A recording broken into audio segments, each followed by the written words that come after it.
Et tout de suite, un hommage au peintre Paul Gauguin. Un film, Gauguin Voyage de Tahiti, en salle aujourd'hui, retrace, grâce à Vincent Cassel et au réalisateur Édouard Deluc, la vie tumultueuse et le travail de l'artiste dans l'outre-mer. Vous pourrez d'ailleurs découvrir à partir du mois d'octobre une exposition au Grand Palais intitulée Gauguin l'alchimiste, qui démontre combien ce peintre majeur du 19e siècle a exploré divers procédés de création pour devenir l'un des plus importants précurseurs de l'art moderne. Alexandra Rouault revient avec cet acteur fervent sur ses plus grands rôles. Je suis un enfant. Je suis un sauvage. Vincent Cassel s'est mis dans la peau du sauvage de l'art moderne, Paul Gauguin. Et comme pour chacun de ses rôles, il s'est investi physiquement, il a maigri, s'est fait pousser la barbe, mais le plus important, c'était d'incarner l'artiste devant sa toile. Je suis un grand artiste. Et je le sais. Un mec qui fait...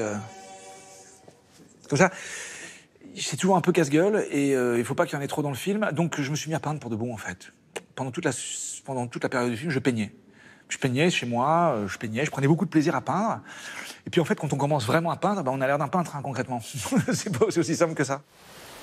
Le peintre, le sculpteur, c'est des gens qui travaillent vachement avec la matière. C'est-à-dire qu'ils se voient comme un artiste, etc. Mais dans le quotidien, c'est quand même un peu du boulot presque d'ouvrier. Les mecs, ils doivent aller tirer des toiles, la passer à la glu de je sais pas quoi. Il y a un côté très besogneux, en fait. Avec lui, on a voulu revenir sur quelques-uns de ces rôles clés qui ont défini ce qui est aujourd'hui la méthode Cassel. Un jeu intuitif, empirique et charnel. On commence par ses débuts. Alors, bon, la haine... Il était Vince, dans La haine. La haine, j'étais très flippé de ne pas être crédible. Et puis, comme c'était la première fois que je me lançais sur quelque chose d'aussi important, je me disais, mais comment? Et donc, je mettais énormément d'efforts pour me persuader que j'allais être crédible. Donc ça donnait des choses un peu bizarres, du style, j'avais fait croire aux deux autres acteurs et à Mathieu, je leur avais fait croire que j'avais vraiment récupéré un flingue, parce que j'avais une très belle imitation d'un Glock, et que j'étais devenu fou. Donc je leur ai dit, regarde, non, tu le dis pas aux autres, ne raconte rien, etc. Et le fait de voir dans leurs yeux que tout d'un coup, ils me commençaient à me prendre pour un dingue qui avait vraiment récupéré un flingue, en fait, c'était le film. Et donc le fait de leur faire croire les choses me mettait dans un état où finalement, moi je croyais, très compliqué, très dangereux. C'était, vous savez, au début, quand on apprend, on fait beaucoup d'efforts pour avoir un résultat, et puis au bout d'un moment, on est pur, et puis finalement, on se rend compte, on arrive au même résultat, des fois même mieux, sans faire chier la galerie. J'avais déjà vu, bien sûr, les films de Jacques Audiard. Pour moi, c'était le mec qui avait vraiment compris ce qu'était la nouvelle vague. Alors, il me dit, regarde un peu les gens qui arrivent de l'Est, qui sont obligés de dormir dans la rue. Il y a quelque chose là-dedans. Donc je regardais, et puis en fait, au dernier moment, je me rappelle, on faisait laisser ces caméras, et j'ai dit à Jacques, Jacques, tu regarderas les rushs. Il y a un moment, entre deux trucs, j'ai changé quelque chose, tu me diras ce que tu préfères. En fait, je m'étais fait le nez de Gérard Depardieu, en me foutant du PQ dans le nez. Et donc, ça lui donnait un côté plus épais. Et moi, je trouvais que ça fonctionnait vachement bien, puis c'était une espèce d'hommage, parce que j'adore Gérard. Il m'a rappelé le soir, il m'a dit, avec. Alors moi, je me suis retrouvé dans une merde sur ce film. Je ne savais pas comment jouer ce personnage. Je ne savais pas, j'étais nul. Le mec passait de l'accent belge à l'accent du sud. Les premiers rushs, c'est à mourir de rire. C'est-à-dire qu'il a fallu que je double tout, parce que je n'arrivais pas à fixer le personnage. Il était tellement bizarre, ce mec, tellement loin de moi. Et en fait, ça s'est passé qu'à un moment, il y a la scène autour du repas, où le mec se bourre la gueule. Et je savais plus quoi faire. Je me dis, mais c'est pas possible. Je suis en train de produire le film où je vais niquer ma carrière, carrément. Et je me suis bourré la gueule à table. OK.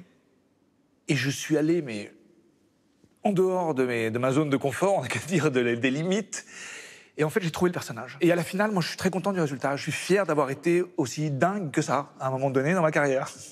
J'ai eu une formation de danse classique, donc j'avais beaucoup côtoyé de danseurs, etc. Je voyais bien un peu cet univers. Ces mecs-là, sur qui j'ai pompé Thomas Leroy, c'est des mecs qui se regardent tout le temps dans le miroir. Ils se regardent comme ça, puis ils ont l'âge qu'ils ont, et puis tout d'un coup, ils sont dans des danseurs, et puis tout d'un coup, ils peuvent s'empêcher de faire une triple pirouette pour montrer qu'ils peuvent encore. Donc il y a une espèce de narcissisme incroyable. Le personnage était vraiment écrit comme un bâtard. Mais pour avoir vraiment fréquenté ce genre de personnes, le problème, c'est que ce sont des gens qui ne vivent qu'à travers ce qu'ils font. Donc ils sont très, très exigeants. Et en fait, c'est leur faiblesse et leur force. Et je me dis, quand un mec est tellement dévoué à son art, même si c'est un chien galeux, quelque part, il est pur. Et c'était ma manière à moi de rendre ce personnage acceptable. Et même quand il fait du doublage, notamment Hugh Grant dans 4 mariages et un enterrement, Vincent Cassel se donne à fond. Et crois-tu que le fait de ne pas être marié avec moi puisse être quelque chose que tu envisagerais pour le restant de tes jours? Mon premier job, c'était de doubler des foules en français dans les films. Moi, je faisais de la figure, en fait, je faisais des doublages de figuration. Oh, c'est incroyable, mais qu'est-ce qui se passe? Ah, ben je sais pas, vous n'auriez pas de la monnaie, vous voyez. Et donc, c'est un exercice, c'était une manière de gagner ma vie. Si vous voyez quelqu'un doubler, vous avez déjà vu une salle de doublage? Ouais. On bouge, on est comme ça, on se courbe, on devient le personnage. Enfin, moi, quand je lis des dessins animés, vous me voyez derrière la barre, on dirait un fou. Et vous n'êtes pas fou, Vincent? Non, enfin, c'est ce que disent les fous. Mais non, vous n'êtes pas fou, Vincent Cassel.